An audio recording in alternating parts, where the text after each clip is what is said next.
Hey, what's up? I'm Vimbai Masiyiwa. You're watching Joburg Today. Women in tourism is gaining traction.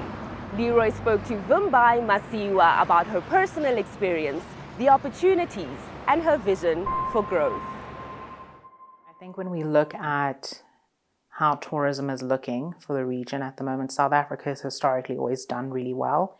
It's got a very well-developed tourism industry. In Southern Africa, we have, a lot of lodges coming up, a lot of destination management companies. What you don't see a lot of is young people running those. And what you see even less of is young African females running anything in that industry.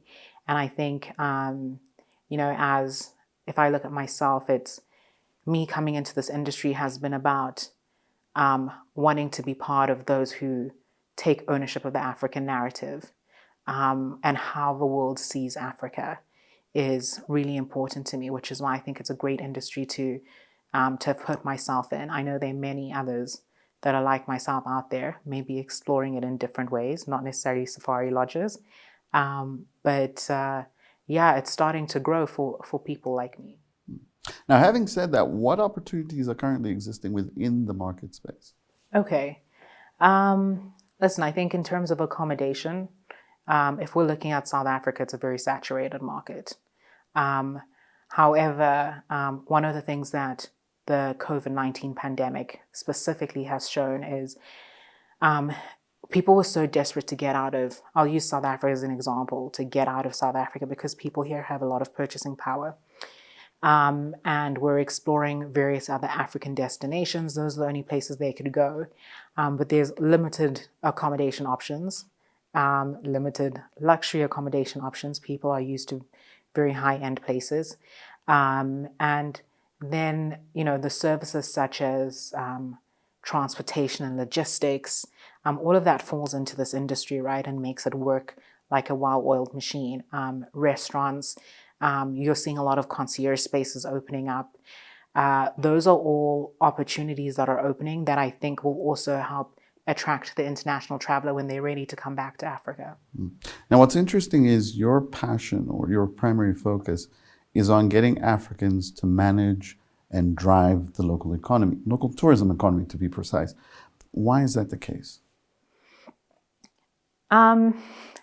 It's about ownership for me. I think we don't own our stories. We don't, I love going on safari.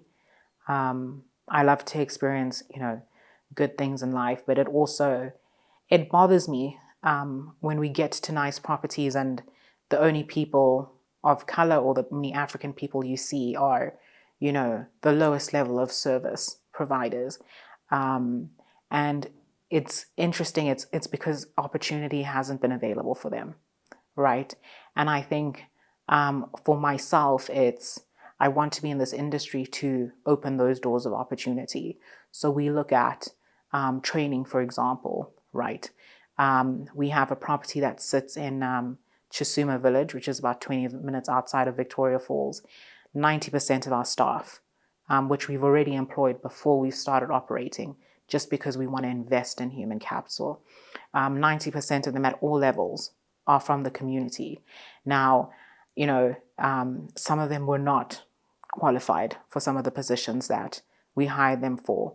But because we're looking at what do we want this community to look like in the next 3 to 5 years, the investment that we're making in those individuals is skills. So we're providing them with computer training. We're providing them with access to online courses on hospitality, professional guiding, and all of that. For me, that's what I'm so passionate about within this industry. And it's why I've decided to dedicate this period of my life to it. Now, having said that, what should then be the role of regional tourism in terms of promoting the local economy? So I think one side of it is obviously, it's all nice for us to say we want more locals, more Africans to travel around Africa. But the other part of it is we want them to I want my fellow Africans to value what we offer as a continent, right? We go to Paris to see the Eiffel Tower, a building. Our equivalent of the Eiffel Tower is the fact that we have the Big Five. Like, who else has the Big Five? Or that Rwanda has the mountain gorilla. Now, you're willing to go and spend so much money to see a building that's standing. What about these incredible, majestic animals that sit on our continent, right? And I think the other part of it is the education that comes from that is if you educate someone about what it means to have the mountain gorilla and what kind of money that can bring into an economy and what that can do for the standard of living, people value it more.